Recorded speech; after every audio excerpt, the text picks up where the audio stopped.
Starting barber school in a month. What should I start doing now? No experience. Yo, that's dope.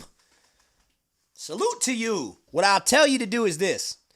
If you have some barber creators that you follow that inspire you and are making you excited to get in this industry, if those creators have courses or they do online classes or mentorship in any way, if you value their content as a creator, buy one of their courses.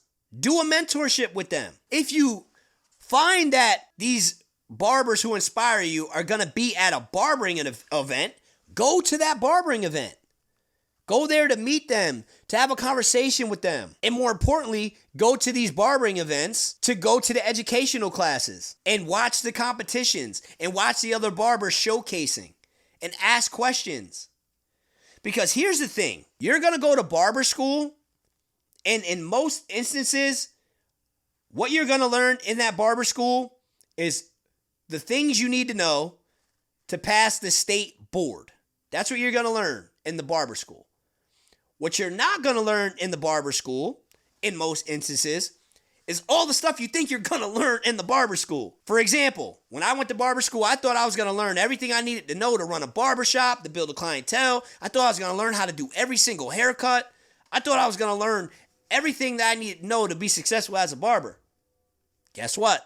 I was wrong. And because I entered barber school with those expectations, after I graduated and I'm cutting hair for a few years, I felt like barber school was a complete waste of time. But the truth is, even though to this day, I don't feel like my barber school was a good barber school, at the end of the day, they taught me what I needed to know to pass my state board so I could become a licensed barber. So they did their job. So for you who are going to barber school, just know that their only obligation is to teach you what you need to know to pass the state board. And as long as they do that, they did their job. Now, if you're fortunate to go to a barber school where you're learning a whole bunch of stuff and it's owned by somebody who's fire, right? For example, my homie Will Stam, Pro Fresh Barber Academy in Atlanta, fire.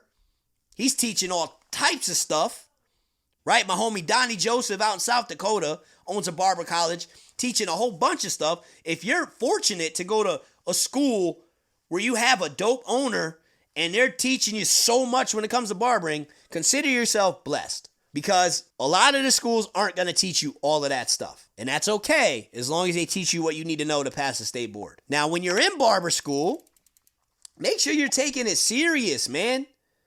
I remember the first day in my barber school, the teacher said, most of y'all aren't going to make it. This is one of the first things he said to us. Probably only a couple of you in this class are actually going to be barbers and be good at it. The rest of y'all aren't going to make it. Now, when he said that, we all looked at each other. We didn't really know each other like that. Remember, this is like the first day. We looked at him and we're thinking to ourselves like, wow, negative Nancy. This is who our teacher is? That wasn't a really inspiring message. But guess what?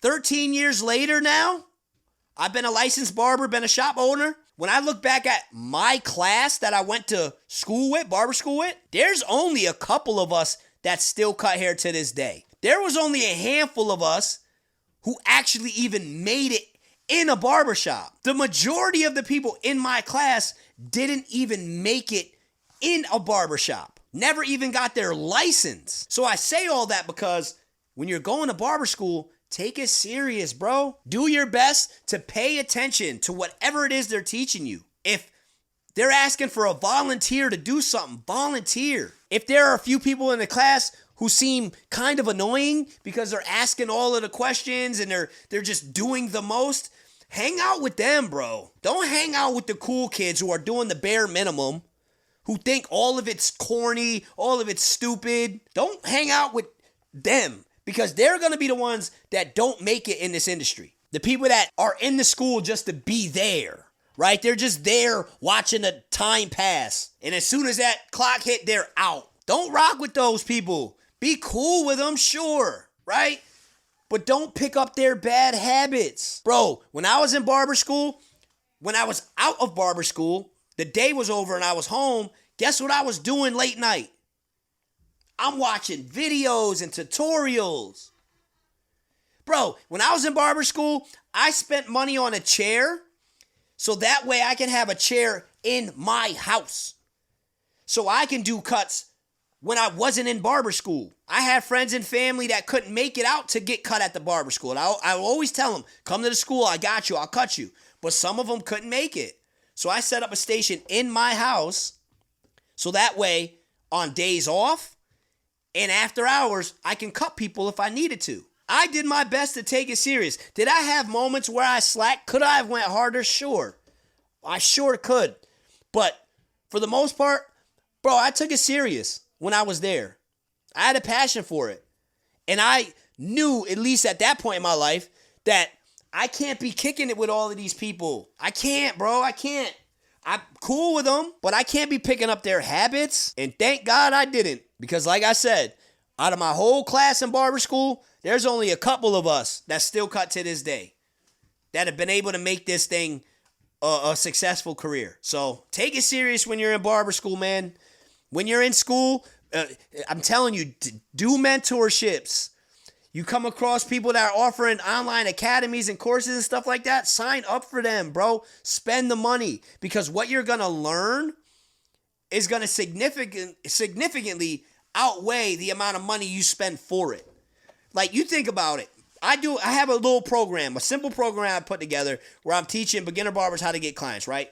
I charge $37 for that. You can find out more info at itsmartymarv.com. $37 for that. And here's the thing. There's so much strategy in that to where if you just implement a piece of what you learn, you're going to get new clients. So even if you get one new client that pays you, you're going to make your money back. And that's the same thing with a lot of these really good barbers that offer in-person classes or online courses or mentorships. Sure, it may cost you a little bit of money, but the knowledge you're going to acquire is way more valuable than the money that you spend to get that knowledge, bro. So when you're in barber school, do mentorships and stuff, bro. I'm telling you, you will put yourself so far ahead in the game if you surround yourself with the right mentors. And a lot of times, unfortunately, the right mentors ain't actually in our real world, and we have to find them virtually. But that's where you guys get lucky. Think about it. You guys are watching this from wherever you are in the world. I'm doing my best to give you insight, give you guidance, and it's virtual. This is awesome. Think about how dope this is. You know what I'm saying? So do your best to seek out mentors. If you got some people in your real life that can be mentors, amazing. But if you don't have people in your real life, that's where it's going to be on you to find the mentors online. And then travel. Go places. Go to conferences. Go to expos. Go to in-person workshops and classes. Meet some new people. Bro, the people I talk to every day are located all over the country. Atlanta, South Dakota, Florida, North Carolina. Sure, I talk to people who are located in my general area, but the people I'm talking to about doing some big things and the big ideas, and bro, these are people from all over the country. And how did I meet them? Through social media, through going and traveling to events. So now I have a circle of people that inspire me and I inspire them, and we ain't even located in the same area. And y'all could be doing the same thing. So don't let being in a barber school that you don't feel like is a great school. Don't let being in an area where you feel like ain't nobody motivated, there ain't no good mentors. Don't let any of that stop you from doing what you got to do to learn what you need to learn in order to become who you're trying to become, bro.